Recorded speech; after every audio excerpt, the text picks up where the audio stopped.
Baruch Hashem, good morning. Shabbat Shalom, everyone.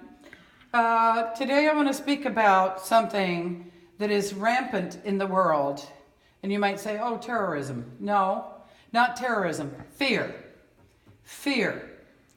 And Franklin Delano Roosevelt made the statement, the only thing we have to fear is fear itself. Well, that's not exactly true, but it comes close to it. I want to quote from Psalm 91.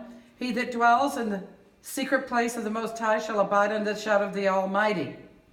And it goes on to say, 1,000 shall fall at your side and 10,000 at your right hand, but it shall not come near you. Now, when's the last time you meditated upon Psalm 91?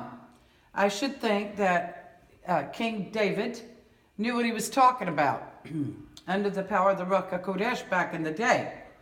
Now, friends, you hear young people saying they're afraid of this political group, or they're afraid of that, and they're afraid of something else. I'm just so afraid. If you stand around saying, I'm afraid all the time, guess what? You will be afraid. You will be very afraid. And this is a great sign of the weakness in our country right now. It's also a sign of the weakness in our churches. Dr. James Kennedy, you all have heard of him. He's passed away now. He made the statement. It was a very broad statement. He felt that half the people in the churches were not born-again believers in America. It's a shocking statement that he came up with, but I think it's true. It is true as I go on and live this life that the Lord has loaned me. Now, in 2 Timothy, Paul the Apostle tells young Timothy, he says, for God has not given us the spirit of fear, but of power, love, and of a sound mind.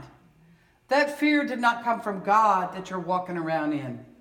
And the whole event is, I'm predicating this on the terrorist attack in Manchester, England, and how this barely past teenage years guy was able to pull this off. And people will be afraid to go out. They're going to be afraid for some time. Some fears are legitimate if you have post-traumatic stress and so forth.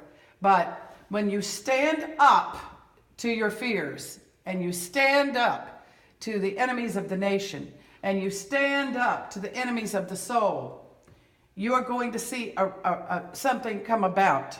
Something will strengthen you, and it'll strengthen the body of Mashiach. Yeshua says in Luke chapter 21, he's speaking of the end of days, and he is describing things that are going to occur. There shall be signs in verse 25, chapter 21, Luke. There'll be signs in the sun and the moon, the stars, and upon the earth, distress of nations with complexity, the seas and the waves roaring, men's hearts failing them for fear, and for looking after those things which are coming on the earth, for the powers of heaven shall be shaken. Now, these are the words of the Lord. But then will come the Son of God, the Son of Man, coming in clouds of glory. Very, very powerful. Very powerful. He's coming, and he's coming soon. He's coming, and he's coming for a blood-washed church without spot or wrinkle to it. And he's coming to tell you today, put aside that fear and that sin that so easily besets you. Put aside those fears. If you sit down and you live in fear all the time, you're going to become very, very weak. This is one of the reasons our borders are so porous. This is one of the reasons we have enemies itching to come over and do something to soft targets. When are you going to firm up? You know, I like my tofu extra firm. I like it that way. When are you going to get extra firm? When are you going to sense that these days are evil and you've got to stand up? You've got to stand up. You've got to stand up and be counted. You've got to stand in the streets. I'm very grateful that this week begins Yeshua Week in the New York area. There are going to be millions of DVDs going out and books, bilingual materials, tremendous, trilingual, quadrilingual, lingual. Many things are going out because somebody cares about New York City. This is a great center of all the megalopolises that are in the Northeast. And God wants to reach down. He wants to reach down today. He wants to reach you.